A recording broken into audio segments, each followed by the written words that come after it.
Big boss season 7 live അപ്ഡേറ്റിലേക്ക് ഏവർക്കും അങ്ങോട്ട് സ്വാഗതം. അങ്ങനെ കുടുംബങ്ങൾ എത്തിയിരിക്കുകയാണ് ബിഗ് ബോസ് വീട്ടിനുള്ളിലേക്ക്. ആരുടെയൊക്കെ കുടുംബമാണെന്ന് അറിഞ്ഞു കാണുമായിരിക്കുമല്ലോ അല്ലേ? നമ്മുടെ അനീഷേട്ടൻ്റെയും ഷാനവാസിൻ്റെയും കുടുംബങ്ങളാണ് ഇപ്പോൾ ബിഗ് ബോസ് ഹൗസിലേക്ക് എത്തിയിരിക്കുന്നത്. അപ്പോൾ ബിഗ് ബോസ് ഹൗസിലേക്ക് ഈ കുടുംബങ്ങൾ വന്ന് കയറുമ്പോൾ എനിക്ക് തോന്നുന്നു ഷാനവാസിൻ്റെ ഭാര്യയും മകളുമാണ് വന്നിരിക്കുന്നത്, അനീഷേട്ടൻ്റെ അമ്മയും അനിയനുമാണ് വന്നിരിക്കുന്നത്. അപ്പോൾ ഇവർ വരുമ്പോഴത്തേക്ക് സ്വാഗതം ചെയ്യാൻ അനീഷും ഷാനവാസും ഇല്ല. അവർ ആക്ടിവിറ്റി റൂമിലാണ്. അവർക്ക് സ്വന്തം കുടുംബത്തിനെ കാണണമെങ്കിൽ ബിഗ് ബോസ് കൊടുത്ത ആക്ടിവിറ്റി കംപ്ലീറ്റ് ചെയ്യണം, അല്ലെങ്കിൽ ടാസ്ക് കംപ്ലീറ്റ് ചെയ്യണം. ബിഗ് ബോസ് സത്യം പറഞ്ഞു കഴിഞ്ഞാൽ ആ പരിപാടി അങ്ങോട്ട് കണ്ടപ്പോൾ എനിക്ക് മറ്റേ അടിയിൽ അങ്ങോട്ട് തരിച്ചു കയറി. എന്തും മനുഷ്യനാണോ ബിഗ് ബോസ് താനെന്ന് ഞാൻ ആദ്യമേ ആലോചിച്ച് പോയി. കാരണം ഇത്രയും ദിവസം സ്വന്തം വീട്ടുകാരെയൊക്കെ കാണാതിരിക്കുക, ഭാര്യയും മോളെയൊക്കെ കാണാതിരിക്കുക നമ്മുടെ ഷാനവാസ്. അനീഷേട്ടനാണെങ്കിൽ അമ്മയും അനിയനെയൊക്കെ കണ്ടിട്ടില്ല. അപ്പം അവർ വരുമ്പോഴത്തേക്ക് അവരെ കാണണമെങ്കിൽ ഒരു ടാസ്ക് എന്നൊക്കെ പറയുമ്പോൾ ഇതൊരു ഗെയിമാണ്. അതുകൊണ്ട് തന്നെ നമുക്ക് ഒരുപാടൊന്നും ബിഗ് ബോസ് മാമനെ അങ്ങോട്ടൊന്നും പറയാൻ പറ്റത്തില്ല, ഗെയിമാണ്. പക്ഷേ ഈ ടാസ്കിനൊടുവിൽ അനീഷേട്ടന് സ്വന്തം വീട്ടുകാരെ കാണാൻ പറ്റാത്തൊരവസ്ഥ വരുമോ എന്ന് ഞാനൊരു നിമിഷം ചിന്തിച്ചു പോയി. കാരണം ആ ഒരു ടാസ്ക് അപ്പൊ ടാസ്ക് ആദ്യം ഇങ്ങനെയായിരുന്നു. അതായത് ഈ ഫോട്ടോ അറേഞ്ച് ചെയ്ത് ചെയ്യുക, കുടുംബ ഫോട്ടോ. ഷാനവാസിന്റെയും അനീഷിന്റെയും കുടുംബ ഫോട്ടോകളുണ്ട്. അത് മറ്റേ പസിൽ പോലെ അതിങ്ങനെ സെറ്റ് ചെയ്യുക. ഷാനവാസ് അത് പെട്ടെന്ന് തന്നെ കംപ്ലീറ്റ് ചെയ്തു. അനീഷേട്ടൻ ഒരുപാട് സമയം എടുത്തു കേട്ടോ അത് കംപ്ലീറ്റ് ചെയ്യാനായിട്ട്. അനീഷേട്ടൻ നിന്ന് വേർത്ത് അനീഷേട്ടൻ ലാസ്റ്റ് പറയുന്നുണ്ട്, ബിഗ് ബോസ് നെർവസ് ആയിട്ട് വയ്യ, ബിഗ് ബോസ് നെർവസ് ആയിട്ട് വയ്യ, ഞാൻ ഭയങ്കരമായിട്ട് ടെൻഷൻ അടിച്ചിരിക്കുക, എന്നെ കൊണ്ട് പറ്റുന്നില്ല, സാധാരണ എനിക്ക് ഇങ്ങനൊന്നും പറ്റുന്നതല്ല എന്നൊക്കെ അനീഷേട്ടൻ അവിടെ നിന്ന് പറയുന്നുണ്ട്. സത്യം പറയാതെ കേട്ടപ്പോൾ എനിക്ക് ഒരുപാട് സങ്കടം തോന്നി. നിങ്ങളിൽ എത്ര പേർക്ക് സങ്കടം തോന്നി എന്ന് എനിക്ക് അറിയത്തില്ല. പറയാൻ പറ്റുമെങ്കിൽ ഒന്ന് താഴെ കമന്റ് ബോക്സിൽ പറ. അത്രേ ഞാൻ പറയുന്നുള്ളൂ. നിർബന്ധിച്ച് കഴിഞ്ഞാൽ ഇവിടെ പലരും പറയത്തില്ല. പറ്റുമെങ്കിൽ നിങ്ങളൊന്ന് പറ. എനിക്ക് സത്യം പറഞ്ഞത് കണ്ടപ്പോൾ സങ്കടം തോന്നി. പുള്ളി അവിടെ നിന്ന് വേർക്കുക. പുള്ളിയെ കൊണ്ട് ആ പസിൽ സെറ്റ് ചെയ്യാൻ പറ്റുന്നില്ല. ഷാനവാസ് കംപ്ലീറ്റ് ചെയ്തു. ഷാനവാസ് കംപ്ലീറ്റ് ചെയ്തതിന് ശേഷം ഒരു പെട്ടി തുറക്കണമായിരുന്നു. ആ പെട്ടി തുറന്ന് ഷാനവാസിന് അടുത്തൊരു ചെറിയ ടാസ്ക് കൂടെ ഉണ്ടായിരുന്നു. ഷാനവാസ് അതും കംപ്ലീറ്റ് ആക്കി. അതായത് ഒരു സൈഡിൽ നിന്ന് അപ്പുറത്തെ സൈഡിലോട്ട് ഈ സ്കെയിൽ ഉണ്ടല്ലോ, സ്കെയിൽ നാവിൽ കടിച്ചു പിടിച്ചിട്ട് പല്ലിൽ ഇങ്ങനെ കടിച്ചു പിടിച്ച് വെച്ചിട്ട് ഈ ഡൈസ് ഉണ്ടല്ലോ നമ്മുടെ ഏണിമാമും കളിക്കുമ്പോഴത്തെ, അപ്പൊ ആ ഡൈസ് ഇങ്ങനെ അടുക്കി വെച്ചിട്ട് ഇപ്പറേ കൊണ്ടുവന്ന് താഴെ വീഴാതെ കൊണ്ടിടുക എന്നുള്ളൊരു സാധനമാണ്. ഷാനവാസ് അതും കംപ്ലീറ്റ് ചെയ്ത് പുറത്തിറങ്ങിയിട്ട് പോലും നമ്മുടെ അനീഷേട്ടന് കംപ്ലീറ്റ് ചെയ്യാൻ പറ്റുന്നില്ല. ആദ്യത്തെ ആ പസിൽ ടാസ്ക് ഒരുപാട് സമയം എടുത്തു.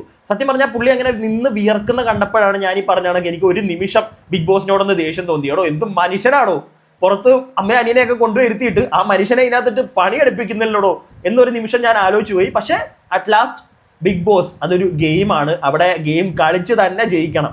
അപ്പൊ എന്താണെങ്കിലും ഷാനവാസ് പുറത്തിറങ്ങിയതിന് ശേഷം കുറച്ച് കഴിഞ്ഞപ്പോഴത്തേക്ക് നമ്മുടെ അനീഷേട്ടൻ ഈ ഒരു സാധനം ആദ്യത്തെ ഈ പസിൽ ടാസ്ക് കംപ്ലീറ്റ് ചെയ്യുന്നത് ഞാൻ കണ്ടു. രണ്ടാമത്തെ ടാസ്കും അനീഷേട്ടൻ ഒരുപാട് സമയം എടുക്കുന്നത് ഞാൻ കണ്ടു. നിന്ന് വിയർത്തു അനീഷേട്ടൻ. അതിൻ്റെ ഇടയ്ക്ക് എനിക്കൊരു കോൾ വന്നപ്പം ഒന്ന് ഫോൺ എടുക്കാൻ പോയപ്പം നമ്മുടെ മ്യൂട്ട് ചെയ്തു പോയി നമ്മുടെ ഈ ലൈവ്. അപ്പോൾ ഞാൻ ശ്രദ്ധിച്ചൊരു കാര്യം, ഈ അനീഷേട്ടൻ ഇതിങ്ങനെ അങ്ങോട്ടും ഇങ്ങോട്ടും കൊണ്ടുപോകുന്നുണ്ട്, കുറേ നേരമായിട്ട് താഴെ വീഴുന്നുണ്ട്. അവസാനം അനീഷേട്ടൻ കൊണ്ട് വെക്കുമ്പോഴും താഴെ പോകുന്നുണ്ട്. അനീഷേട്ടൻ ആ ഗെയിമിൽ ആ ഒരു ടാസ്കിൽ വിൻ ചെയ്തോ എന്നുള്ളൊരു സംശയം എനിക്കുണ്ട്. എനിക്കത് ക്ലിയർ ആയിട്ടില്ല. നിങ്ങൾക്ക് ക്ലിയർ ആയിട്ടുണ്ടെങ്കിൽ ഒന്ന് താഴെ കമന്റ് ബോക്സിൽ പറയുക. എന്താണെങ്കിലും അനീഷേട്ടൻ അത് കഴിയുമ്പോഴത്തേക്ക് താഴെ പോയിരുന്ന് ഭയങ്കരമായിട്ട് കരയുന്നുണ്ട്. അത് കണ്ടപ്പോഴാണ് എനിക്കൊരു സംശയം, ഇനി അനീഷേട്ടൻ അത് കംപ്ലീറ്റ് ചെയ്യാൻ പറ്റിയില്ല ടാസ്ക്. എനിക്ക് തോന്നുന്നു കംപ്ലീറ്റ് ചെയ്യാൻ പറ്റിയില്ല എന്നാണ് തോന്നുന്നത്. ആ സമയത്ത് ഞാൻ വോയിസ് കേട്ടില്ല. ആ ഒരൊറ്റ പോയിന്റിൽ അവിടെ എനിക്ക് മിസ്സായി പോയി. അത് നിങ്ങളൊന്ന് താഴെ പറയുക. എനിക്ക് തോന്നുന്നു അനീഷേട്ടൻ അത് വിൻ ചെയ്തില്ല. അനീഷേട്ടൻ അവിടെ ഇരുന്ന് ഭയങ്കര കരച്ചിൽ. സത്യം പറഞ്ഞാൽ അതും കൂടെ കണ്ടപ്പോൾ എൻ്റെ കിളി പോയി. ആ മനുഷ്യൻ കരയുന്ന കണ്ടപ്പോഴത്തേക്ക്. പറയുമ്പോൾ ഇപ്പൊ ചിരിക്കാമെങ്കിലും അത് ആ പോയിന്റിൽ കാണുമ്പോൾ ഉണ്ടല്ലോ, സത്യം പറഞ്ഞാൽ എനിക്ക് നല്ല സങ്കടമായി പോയി.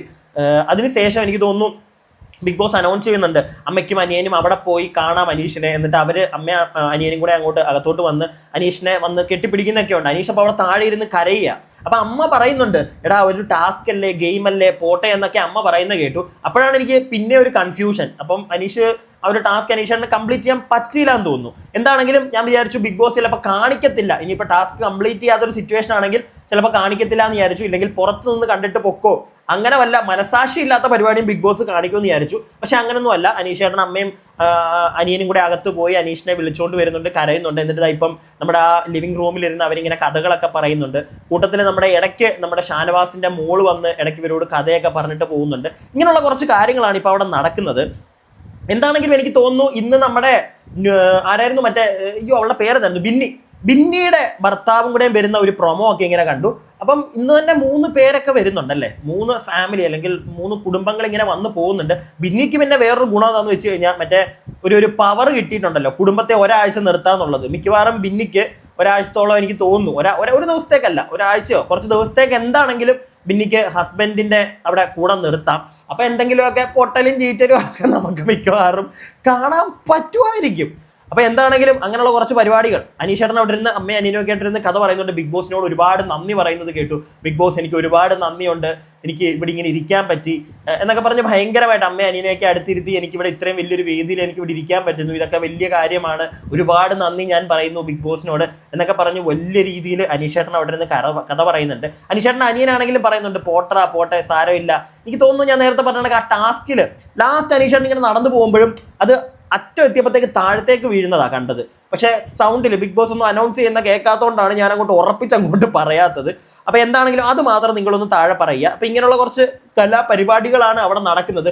ബിഗ് ബോസ് മാമൻ ഇനിയും എനിക്ക് തോന്നുന്നു ഈ നമ്മുടെ ബിന്നിയുടെ ഹസ്ബൻഡ് വരുമ്പോൾ ഡയറക്റ്റിങ് കയറി വരുവാന്നാണ് തോന്നുന്നു. ഇതേപോലത്തെ ടാസ്ക് ഒന്നും കണ്ടില്ല. ചിലപ്പോൾ ഇനി നാളെ ഇനി അടുത്ത ആൾക്കാരുടെ എങ്കിലുമൊക്കെ ഫാമിലിയൊക്കെ വരുമ്പോഴത്തേക്ക് ചിലപ്പോൾ ടാസ്ക് ബിന്നിക്ക് പിന്നെ മറ്റേ സൂപ്പർ പവർ കിട്ടിയതാണല്ലോ, ചിലപ്പോൾ അതുകൊണ്ടായിരിക്കാം ഡയറക്റ്റിങ് ഭർത്താവ് കയറി വരുന്നത്. നല്ല ഹാൻഡ്സം ആയിട്ടുള്ള ഭർത്താവ് വരുന്നു, ഭാര്യ ഓടിപ്പോകുന്നു, കെട്ടിപ്പിടിക്കുന്നു, അങ്ങനെയുള്ള കുറച്ച് പരിപാടികൾ. അപ്പോൾ എന്താണെങ്കിലും നാളെ ഇനിയും അടുത്ത ഫാമിലിയൊക്കെ വരുമ്പോഴത്തേക്ക് ചിലപ്പോൾ ഇതുപോലുള്ള ടാസ്കുകൾ കാണും. നൈസായിട്ടുള്ള ടാസ്കുകളൊക്കെ കൊടുക്കുക, അതായിരിക്കും കുറച്ച് രസം. അതല്ലാതെ മറ്റേ പല്ലേല് മറ്റേ എന്താണ് നമ്മുടെ മറ്റേ ഇത് കടിച്ചു പിടിച്ചിട്ട് റോഡ് മറ്റേ സ്കെയില് കടിച്ചു വിട്ടിട്ട് മറ്റേ ഡൈസ് ഇങ്ങനെ അടുപ്പിച്ച് വെച്ചിട്ട് ഇവിടുന്ന് അപ്പുറേ കൊണ്ടുപോകണം, താഴെ പോകത്തില്ലേ, കുറച്ച് കട്ടപ്പാടല്ലേ. അനീഷേട്ടനൊക്കെ ആദ്യമായിട്ടാണ് പാനിക്കായിട്ട് കാണുന്നത്. സാധാരണ ഏതൊരു ടാസ്ക് വന്നാലും ഭയങ്കര ബ്രില്യൻ്റ് ആയിട്ട് കളിച്ച് ചാടിക്കേറി പോകുന്ന മനുഷ്യനാണ്. ആ പുള്ളി ഇന്നൊന്ന് വിറച്ചു പോയി. പുള്ളി അത് പറയുന്നുണ്ട്, എൻ്റെ കയ്യിൽ നിന്ന് പോയി, ഞാൻ വിറച്ചു പോയി, ബിഗ് ബോസ് ടെൻഷൻ ആവുന്ന ബിഗ് ബോസ്, എന്താണ് ബിഗ് ബോസ്. ഞാനും അപ്പോൾ ഒരു നിമിഷം ബിഗ് ബോസ് മാമനെ ഒന്ന് പ്രാഗി, എടോ എന്തിനാണോ പാവത്തിനായിട്ട് ഇങ്ങനെ വിറപ്പിക്കുന്നത്? അതും വീട്ടുകാർ പുറത്തു വന്നിരിക്കുമ്പോഴത്തേക്ക്, അല്ലാത്തപ്പോൾ ചെയ്യ്, ഓക്കെ. ഇത് കുടുംബക്കാരൊക്കെ പുറത്തു വരുമ്പം അങ്ങനെയുള്ളൊരു പരിപാടി. പിന്നെ വീണ്ടും ഞാൻ പറയുന്നു, ഗെയിമാണ്, കുറച്ച് കഷ്ടപ്പെട്ട് തന്നെ വീട്ടുകാരെ കണ്ടാൽ മതി. കാരണം ഡെയിലി നിൽക്കുന്നവരെ കാശ് കിട്ടുന്നതാണല്ലോ, അപ്പോൾ കണ്ടന്റ് കൊടുക്കണമല്ലോ, പണിയെടുക്കണമല്ലോ, അത്രയൊക്കെ ഉള്ളൂ. അപ്പോൾ ഇതൊക്കെയാണ് ഇപ്പോൾ ലൈവിൽ നടന്നുകൊണ്ടിരിക്കുന്നത്. ഞാൻ ബാക്കി പോയി ലൈവ് കാണട്ടെ, എന്നിട്ട് ബാക്കിയുള്ള അപ്ഡേറ്റ്സ് അടുത്ത വീഡിയോയിൽ നിങ്ങളുടെ മുമ്പിലേക്ക് എത്തിക്കാം. അപ്പോൾ അടുത്ത വീഡിയോയിൽ കാണുന്നവരേക്കും stay tuned and stay weird.